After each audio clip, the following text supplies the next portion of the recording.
Hello, welcome back to the DHF podcast.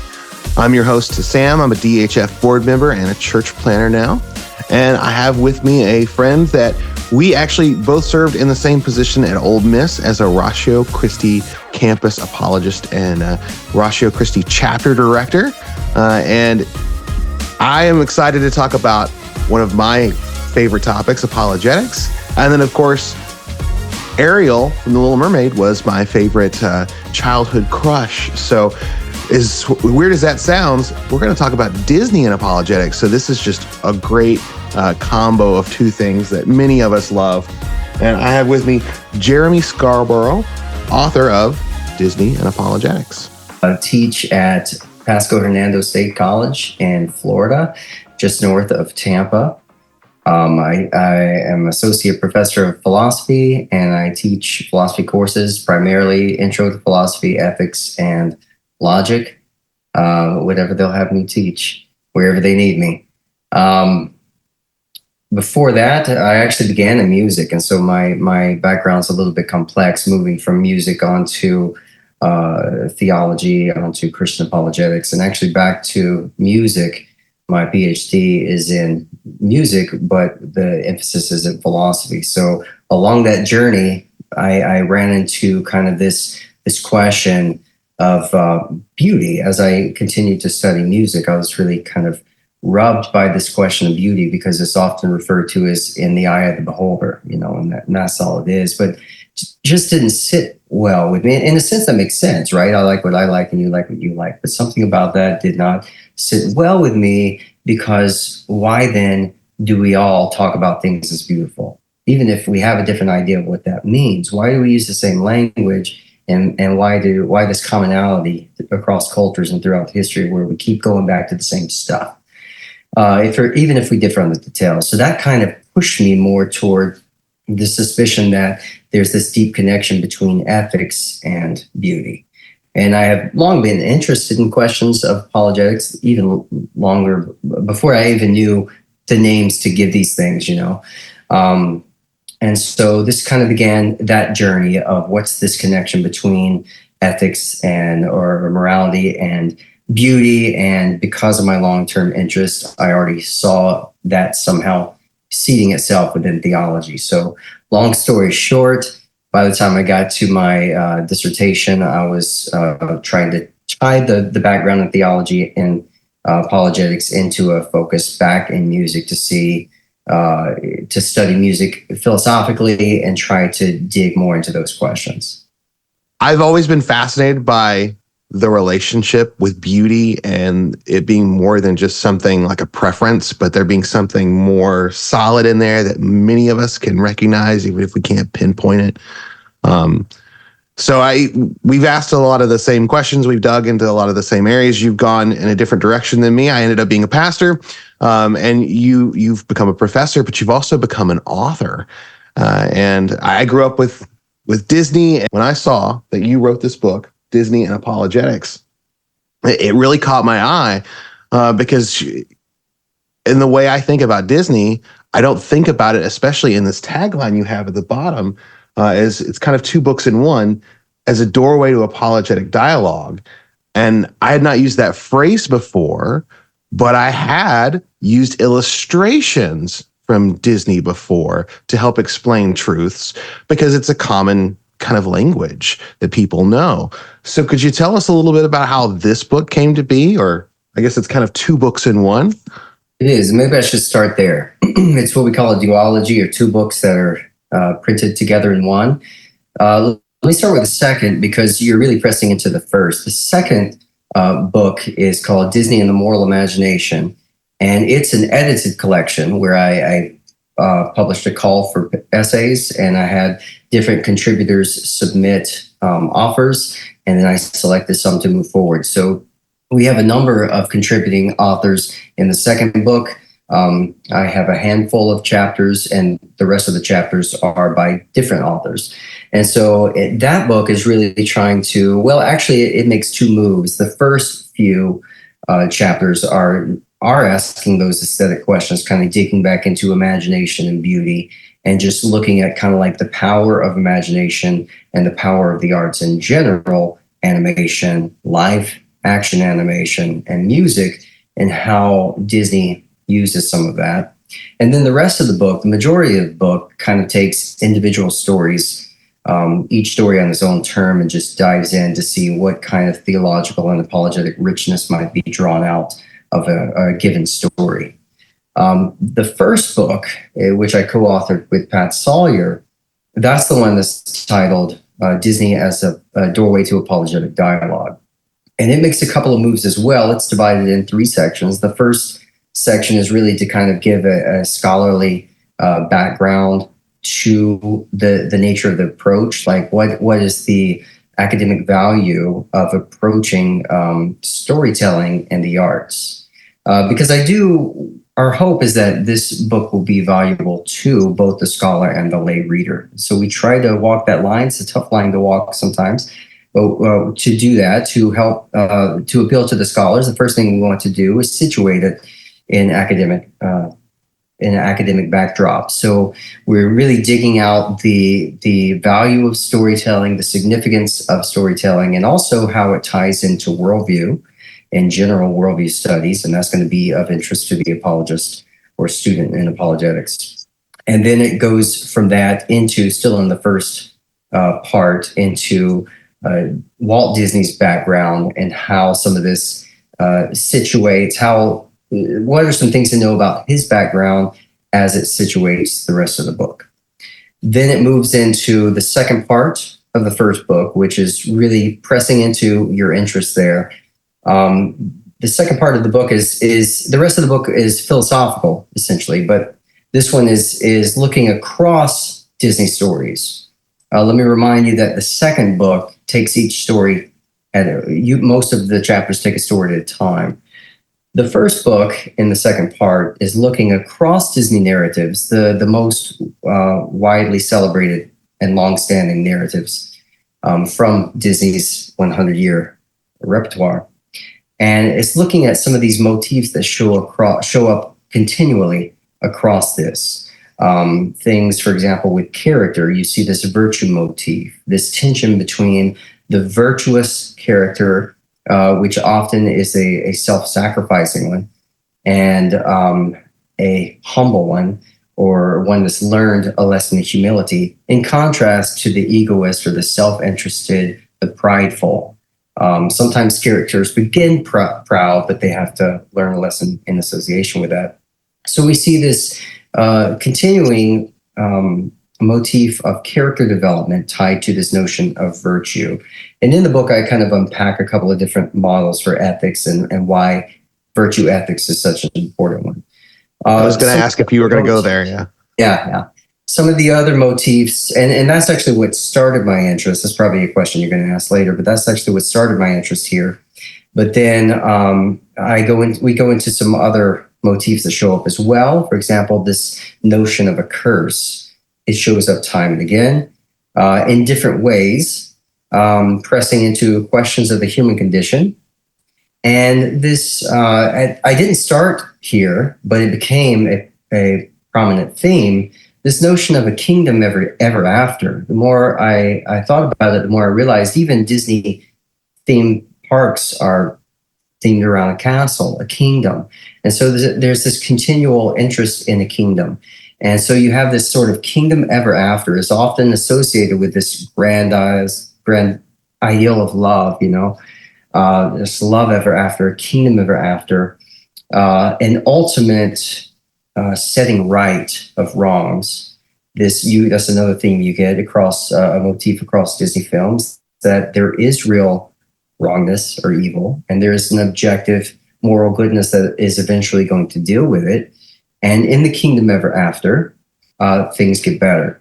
And there's a certain sort of character that is appropriate for the citizens of that kind of kingdom. So the second part of the book is really looking at all of these motifs as they're found across Disney films.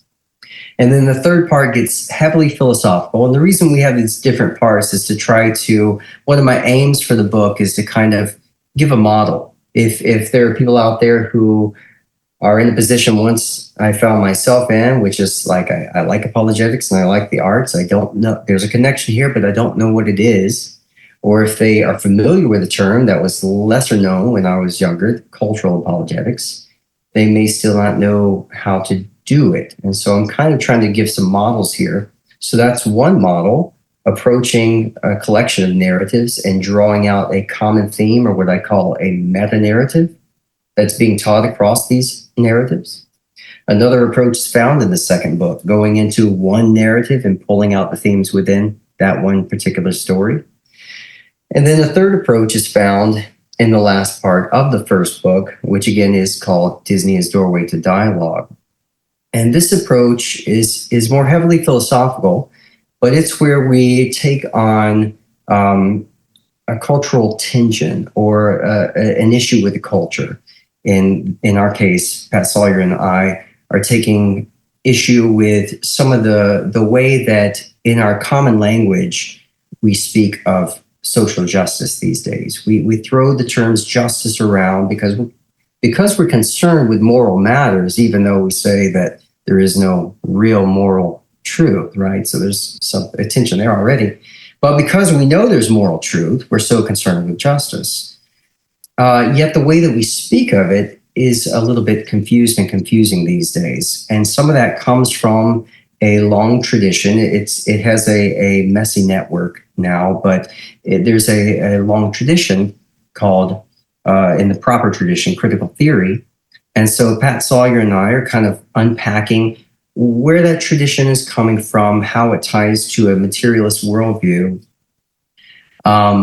What are some of the claims that we're not dealing with all things critical theory, but just insofar as it ties to the language of social justice that's showing up in popular parlance? What are some of the claims or assumptions behind that? And then why is it problematic without a moral foundation? And what sort of moral foundation would be needed in order to really support that robust kind of justice? And so this gets deep. So here we have to kind of have a chapter or two where we even say we're going to make minimal Disney references here so we can unpack the philosophy.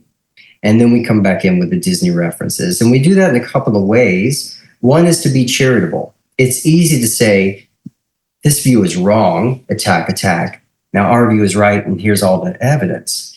So we use Disney in both directions here. There's a concern that the critical tradition has at heart, and that is a concern for the other, someone who's alienated or outcast or things like this. And this is a concern that Disney presses into. So after we address where it's coming from, and even point out some of the problems, we use Disney as a doorway to dialogue here.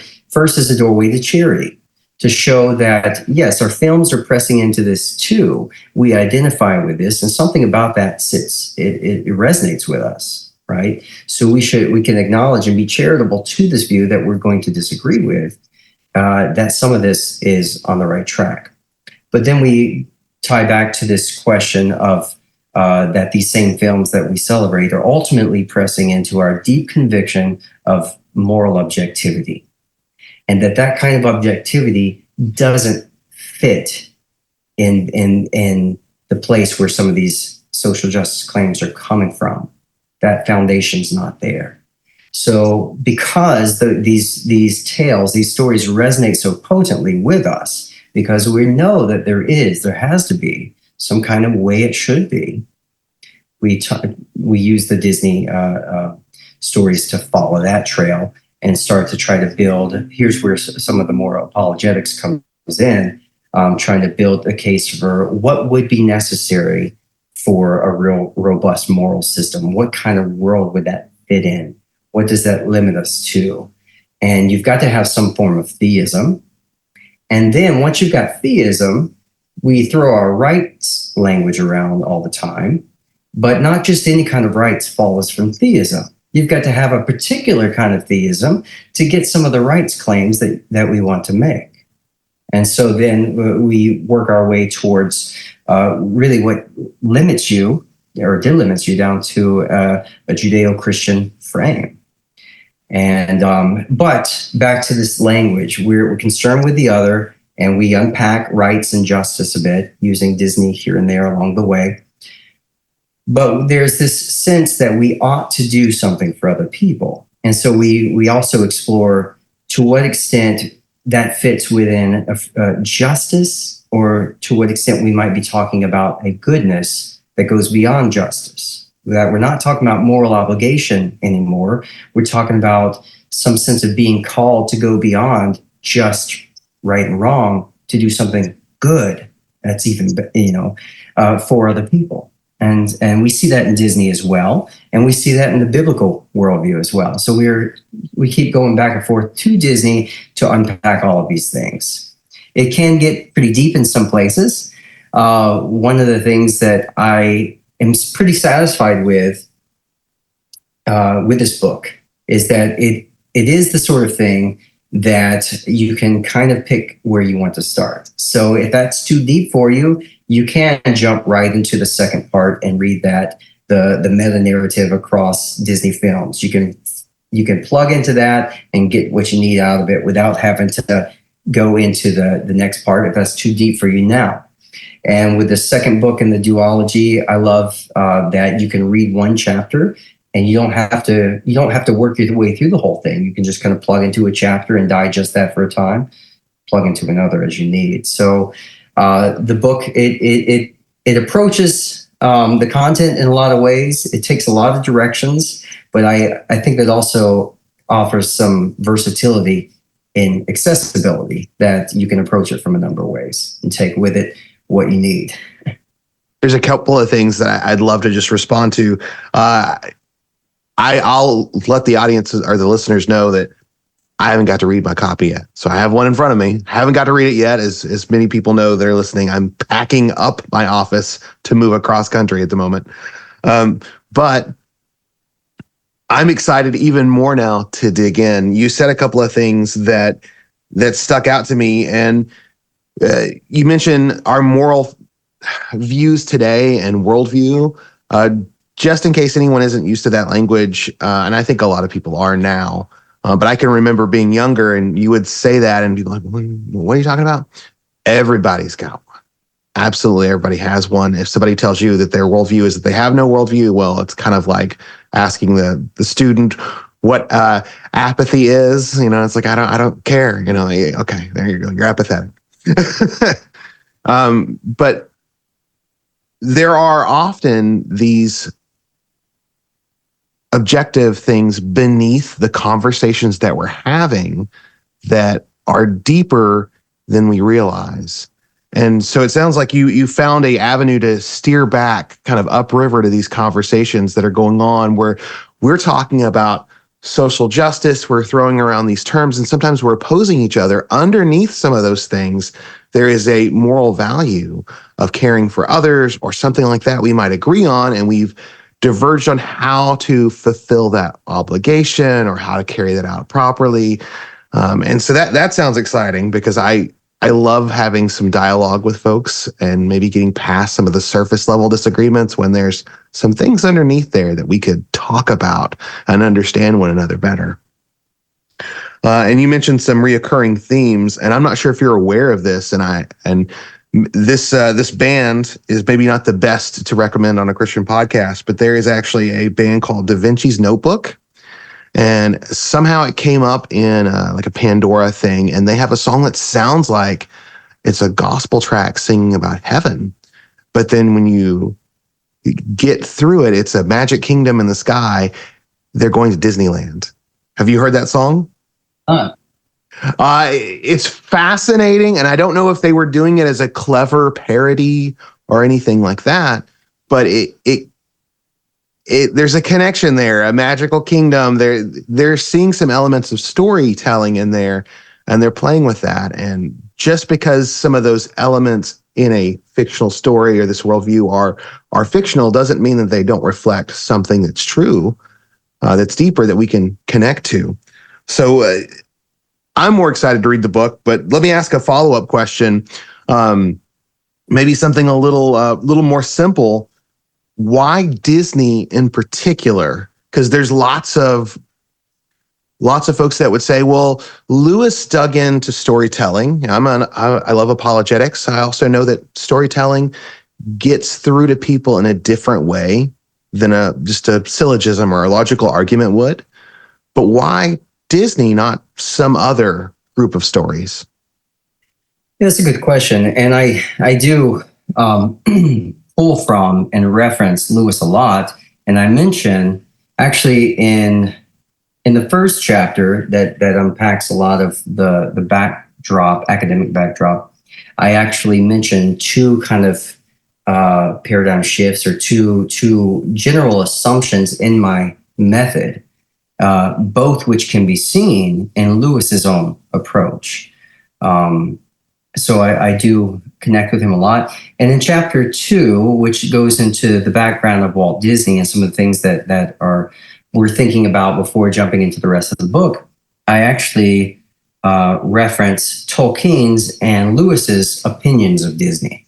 Both were sharply critical at first. Lewis seemed to be a little more forgiving later. And I think that's I have my own thoughts about that, but I'm not a Lewis scholar in the sense that I know about the way that he worked in all things.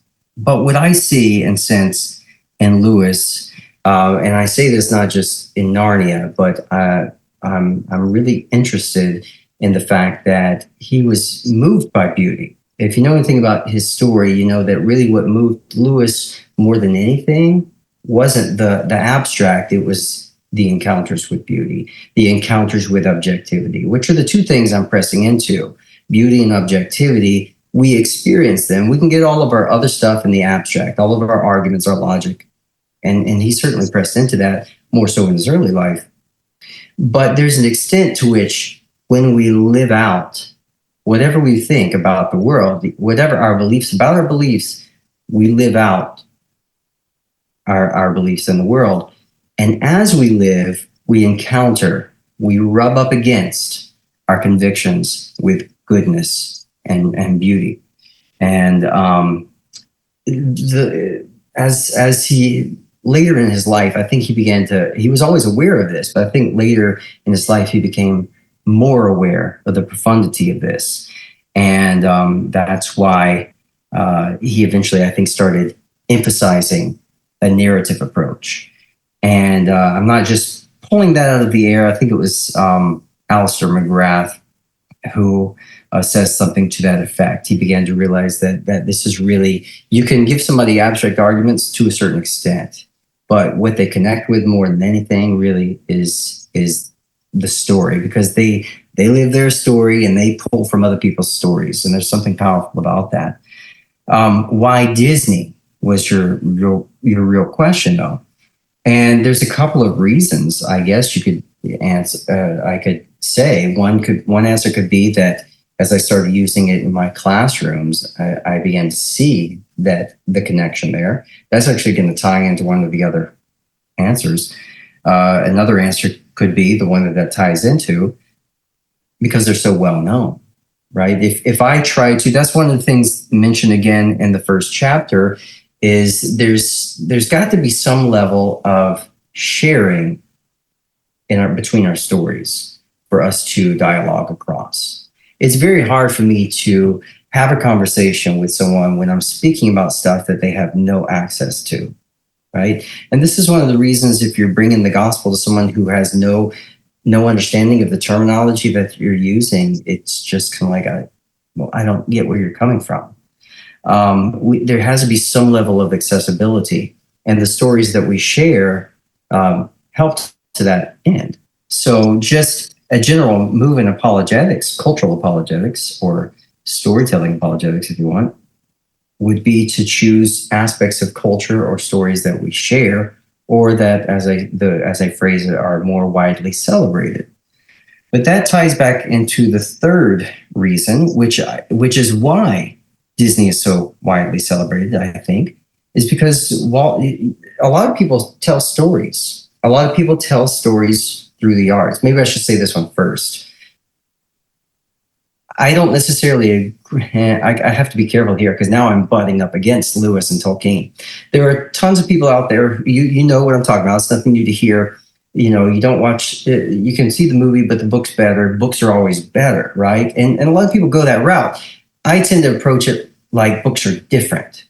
Books aren't meant to do the same thing film is meant to do, and books may be better in the sense that they help you to open and engage use your own imagination better, right? They help you, equip you to that end better. But when we think of the power of the arts, storytelling is powerful in itself. Visual art is powerful in itself. Music is extremely powerful in itself. And with film, you've got all of that together. You've got a story visually told, musically enhanced, and it's presented in such a way that you've got to, and you share this with a book, but it's got to be lived through. So this living through is not just my imagination now. I know some people might disagree with me here, but again, I'm a music scholar. So I'm all about the power of music, and I hold music as one of the most powerful source of arts. As you live through a film, unless it's a silent film, you're being engaged musically, you're being engaged visually, you're being engaged in storytelling, you're being enraptured. Essentially, all of your senses highly assaulted there. So the format alone is already, I think, a more powerful approach in general. Again, it doesn't necessarily do the same thing a book is meant to do, but that's not the question.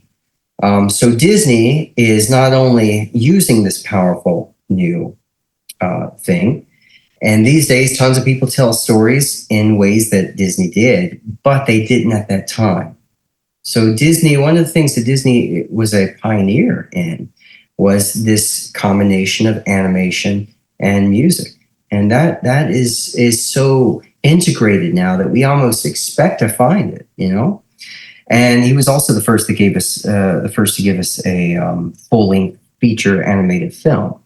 So in that sense, Disney was the first to create the animated movie, moreover, the animated musical movie. And I think that captured a lot of audiences. It kind of put them under spell, so to speak. It captivated them. And I think that is part of what helped establish him. This is the other answer, as a storyteller in the culture. So there's a lot of people that tell stories, but then we have some that are more established storytellers. Different cultures have their stories. And because of Disney's unique approach in history and innovation and his own imaginative pioneering, he's able to take stories that are, tales as old as time, other people's stories, and make them as if there's this brand new thing, right? And it's just over and over again, we have been enchanted by many of these Disney tales. So sure, you could do, to answer your question, now this is a roundabout way of answering, I know, but you could do this with any number of art objects or stories. Why Disney? Well, it didn't have to be Disney, but Disney is one of the best candidates because he's an authoritative storyteller. He has 100 years of long celebrated traditions, and maybe the best reason of all, something about his approach has resonated with audiences around the world. I think there's something to that. And I also think that what's resonating with us is something's pressing into a deep desire that we have. I love the way you began by saying that books are different medium. And if we've got younger listeners, our kids are now more into video games, and they'll talk about how cinematic some of them are, things like that. But yet it's a different medium. You can tell a story differently because you can involve some interaction. Same way with books and TV, different medium, different. I love sitting down and just enjoying a good book. But at the same time, if you're watching, say, a horror film, you hear little cues that are just subconsciously impacting the way you're responding and being involved in the story that the music isn't there in the book. So very different. doesn't mean, one's superior to the other. You can actually use the limitations or the way that the medium is to kind of impact and channel the story differently per the medium. But I love that. And Disney, yeah, it's well known. He's obviously all over the world. I mean, it's stuff in our homes. And then now with Disney as a company, they've expanded and had more, but we all still think of the classic Disney stories. This interview went so well that we had so much material that I just didn't want to cut out, that I'm actually going to pause it here and we're going to make this a two-parter. So I'm thankful for my guest, Dr. Jeremy Scarbrough, author of Disney and Apologetics. And I hope you guys will tune in next time to hear him give us some specific examples that were impactful, as well as a little advice on how we should consume media. I'm Sam. I've been your host for today. I'm a DHF board member and a church planner. And if you'd like to learn more about the ministry of DHF, we invite you to check out discipleheritage.org. As one of our board persons has said, we don't want to tell you what to do. We want to help you do what you do. So we serve Christian leaders, and we would love a like, a comment, a share, depending on which platform you're listening to this on. All right, thanks, and I'll catch you on the next one.